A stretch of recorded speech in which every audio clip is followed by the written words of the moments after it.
લાખણી પંથકમાં ધોધમાર વરસાદે તારાજી સર્જી છે। લાખણીના હાઈવે સહિત બજારો પાણીમાં ગરકાવ થયા છે।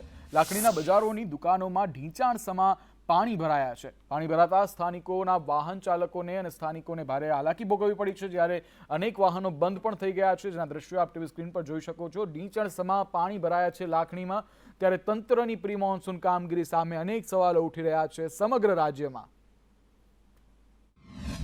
આજે સવારે અમે વહેલા દુકાનના ધંધા માટે આવ્યા।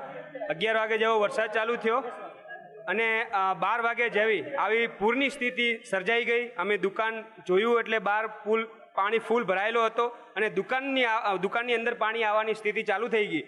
અમે માલ કાઢવાનું ચાલુ કર્યું, પરંતુ એકદમ પાણી આવ્યું અને દુકાનની અંદર મહાદેવ સાડી શોરૂમ મારી દુકાન છે અને એ માલ અંદર પૂરેપૂરું માલ અંદર જ છે, અમે કાઢી નહીં શક્યા।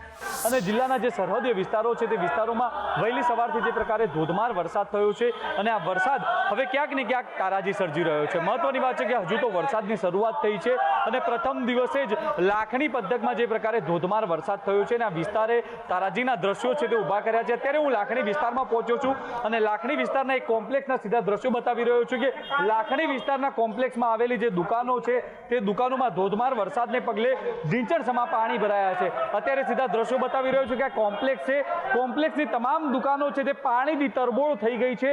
દુકાનોની અંદર રહેલો જે સરસામાન છે તે પણ પલળી જવા પામ્યો છે। આ જે સામે એક ઇલેક્ટ્રિક્સની દુકાન દેખાઈ રહી છે ને ઇલેક્ટ્રિક્સની દુકાનની અંદર પણ ઢીંચણસમું પાણી ભરાયું છે। દુકાનની અંદરનો સામાન છે તે પાણીની અંદર તરતો જોવા મળી રહ્યો છે।